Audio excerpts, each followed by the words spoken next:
Hey, good evening, everybody. Good Wednesday evening. It's already August. How about that? I mean, we're already 8 months into 2021, with 2020, the year of the, hey, Allison, Russ, what's up? It's already August. What's up, William Spells? How you doing, man? Already August. We're still like reeling from 2020 and COVID. And man, it's already August. I mean, that's the eighth month of the year. It's here. What's the day? The third or fourth? I can't keep up with the days anymore. But anyway, welcome to In the Black with Bob Dickerson. We're celebrating Black Business Month all month long. Black Business Month. Hey, we're certainly happy to do everything we can to recognize, celebrate, promote our Black businesses. And here's what I want you to do. I want you to go buy something from them. I want to make sure you go spend some money with them. We have to go out of our way to support our own, to support our people. Charity begins at home, and spending money with business isn't charity because you get something for your money. But the feeling of helping someone ought to make you feel good. And it ought to make you feel good to spend some money with an African American or Black, or whatever you want to call us. You ought to want to spend money with our companies. That's the only way that we're going to make sure that we have vibrant businesses, vibrant communities. It's the only way that we can assure jobs for future generations. And I contend that it is probably the only way that we're going to build enough wealth to have generational wealth. In other words, it's the only way that we're going to have enough money to leave our financial legacy to someone else. So anyway, support Black businesses. I was today just kind of browsing through the A.G. Gaston Business Institute. That's gastonbusinessinstitute.com. If you are a Black-owned business and you're not in the Institute's directory, please do so. Please, please, please, by all means, go into the A.G. Gaston Business Institute directory, put your information in so that we can see who you are. And if there's any way that we can drive some business your way, then that's what we need to do. We want to make sure that our companies do everything they can. We've got to really foster the B2B. B2B, what's that? That's business to business. If I'm in business and you're in business, let's find a way for me to buy something from you if I need it. But then we also have to make sure that we get this C to B. Our consumers are really key to growing our Black businesses. You know, Black folks in America get our hands on well over $1 trillion. A lot of money. You know, we're a big time economy, but we have to be more conscientious and more thoughtful and actually more intentional about what we do with our money, including how we spend it. And that's why it's important for us to know who you are as a business person. That's why it's important for us to have names and addresses and information about what you do in these directories. We're not the only one. I recommend you get in every one you can. What's up, Aunt Marshall? I recommend you get in every directory you can, and make sure that we know who you are. So yeah, I appreciate all my Anthony Marshall, my high school classmate. William Spells, how you doing, young man? And I got Russ from urbanham.com, Mrs. Posey, Allison J. That's my daughter. Anyway, we're here having a good time celebrating Black Business Month. There's some Basil Hayden, y'all. Basil Hayden. That's good stuff. That's really good stuff. So I only got two things I really want to talk about in addition to the importance of supporting our folks on Black History Month. And I'm really kind of torn between which one of them to talk about first and which one to talk about last. So I'm going to go with the first thing. I want to take my hat off and I want to praise and honor this young woman named Cori Bush.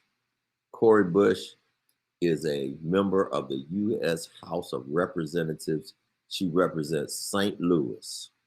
St. Louis, we know, is a chocolate city. Whatever you say, we're talking about Chocolate City, USA.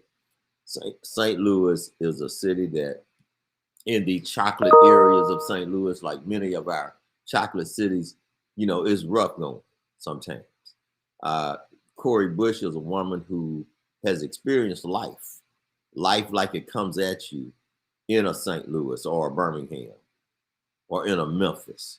And so, but for her to, number one, have the tenacity, she didn't win the first time she ran for Congress, but she stuck with it. She stayed on the street and she's fought against injustice, and the injustice in Ferguson and all over this country. And she is a representative. And I think that's very important that we understand that Cori Bush is a representative. She represents her community. She is her community. And what I love about her is that's who she's trying to be. That's who she's representing. See, she understands who she represents. And I just believe that the people that she represents understand her as well. She is one of us. She's one of them. And she's only been in Congress a few months, but she doesn't appear to be the kind of person that's going to get up there and get bought off, or that's going to get up there and get convinced to be quiet when it's an issue that she feels passionate about. I don't see her as, hey, Marquita, I don't see her as the kind of person that's going to get up there and forget who she is and forget where she came from. So the moratorium on evictions that was passed when COVID first hit was about to expire, meaning that landlords and folks who had better options for their property could quit giving a rat's, about the folks that live there who still may be having a tough time. The economy has rebounded some places, but it hasn't rebounded everywhere. That's number one. And number two, the economy was never good in some places and for some people. Some of us have been struggling the whole time, pre-COVID, through COVID. We hadn't got to post-COVID yet. I may talk about that in a minute. But this opportunity to have to extend this moratorium on just being able to kick folks out on the street when we know their jobs laid them off. And even if they called them back, for less money. Even if they called them back, they probably called them back for fewer hours. A moratorium on being able to kick people out was something that we needed, but it was also something that we needed to extend. And Cori Bush led the way and also got AOC and got Ayanna Pressley. And I understand that Liz Warren showed up and some other members of Congress showed up because this young woman, young is 45. Yes, I'm at the age where young is 45. But this young woman has the tenacity and the wherewithal and the dedication to her people that she took a stand. And if I'm reading her right, then Cori Bush would have taken that stand even if nobody joined her. Even if she had to stand alone. She just seems like the kind of person that would have done that. Hey, I'm going to tell you, that's a representative. And these are the kinds of folks that we need to send to represent us. People who are going to speak truth to power. People who are unafraid. People who are unbought. And unbought means, it's one of the things that I've always said is that we need term limits. And I think term limits, and she's a freshman congresswoman, but term limits will help us keep fresh and unbought people in office. If going into politics and you get elected and that becomes your career, then guess who you're serving? Not necessarily the people who voted for you. You're serving the people who can pay you, who can the special interests that keep you in office. If you're in office and your ambition is to be there 20 years, then I'm just convinced that you do things different than if you know you're going to be there 8 and it's a wrap. I think that that again makes you, forces you, and allows you to do things differently. And so I just really think that we um, need term limits. I've said that before on this broadcast. We need them at every level of government, whether it be school board, city council, mayor. We need term limits. We do not need career politicians. Career politicians have got us where we are.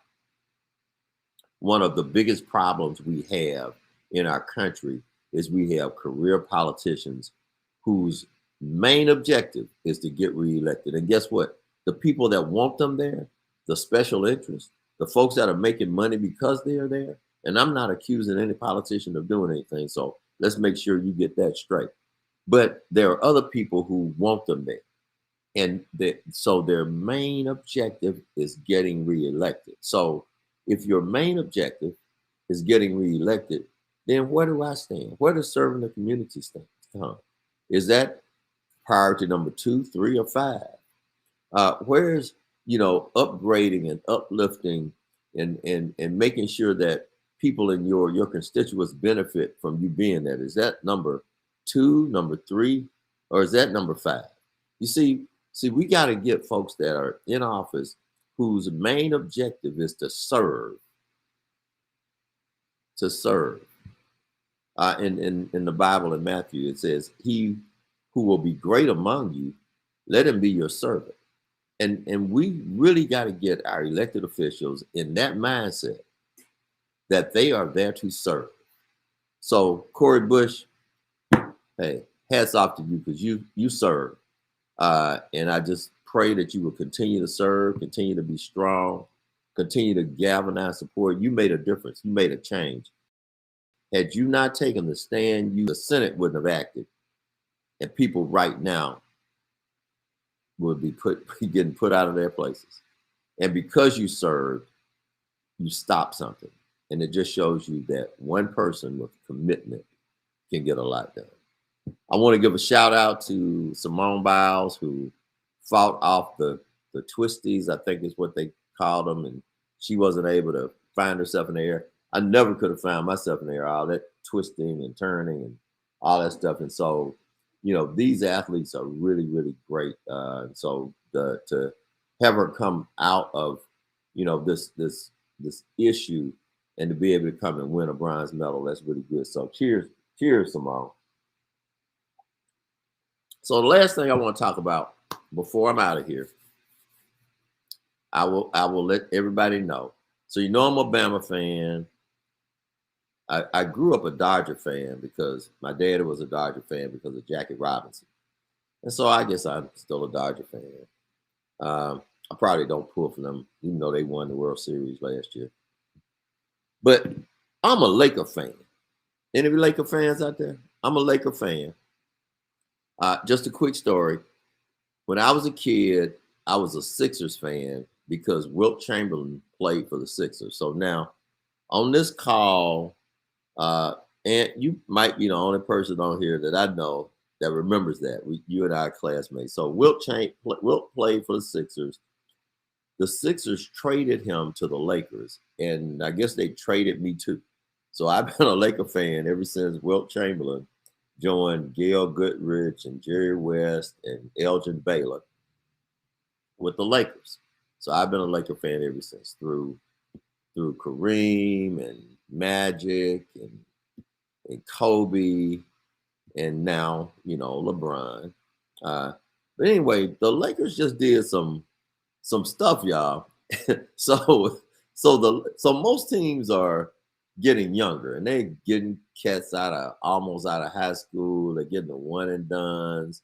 They have these rosters, with all like 25-year-olds or less, which are kids, but good ball players. Don't get me wrong. I think a good basketball player probably when he's 12 or 13, certainly by the time he's 15. So yeah, so Ed said he was a Sixers fan back then. Yeah, yeah, the Sixers, that was our team, because they were the only team when Wilt was there that had a chance to beat the Celtics. And my whole life, I just wanted the Celtics to get beat. Sorry, my cousins in Boston, I just gotta let you know that. I just wanted the Celtics to lose. Green Bay, I wanted to lose every time. The Celtics, I wanted to lose every time. I'm not gonna admit who I want to lose every time now. But the Lakers just put it in reverse, and so now, to make sure that, I guess, and I don't, I don't want to put, I, I'm going to say that what it seems like. I'm not going to say this is what it is, but they just signed a bunch of old dudes to the league minimum. Folks that's going to make like 1.2, 1.3, 1.5 million. That's a lot of money. I need to make that, but that's a league minimum in the NBA. So they just signed a whole bunch of guys to the league minimum. Of course, you know that LeBron and AD and Westbrook, I think their salaries together come to about 120, 130 million. And then you got all these other guys with the league minimum. So I'm not really sure what they're doing or whether they want to be the Globetrotters.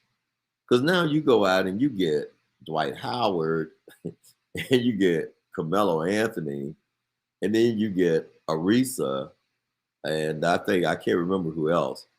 I'm just trying to figure it out. And I hope the Lakers win, because if the Lakers pull off winning a championship with the youngest, well, AD is 28 years old. yeah, me. Ed Marshall says he didn't like the Celtics and definitely didn't like the Packers, and I still don't like either one of them. But AD is 28, Westbrook is 32. That ain't young for basketball. Bron is 36, Dwight Howard is 35, Carmelo is 37. They got a few other mid-30s guys on the roster. They're going to have a roster full of 30-something-year-olds and AD. If they win the championship with that roster, then you got to figure out that LeBron and the front office are just absolute genius to be able to make the kind of money they are making, bring in aged and aging role players. And if they mess around and they win the NBA championship, man, that will be probably one of the biggest feats that we'll ever see in sports. Hey, enjoyed talking to you. I'm going to check you out again next week. Remember, go out and support Black business. It's Black Business Month. Do your part. I'm going to do my part. This is Bob Dickerson, Within the Black.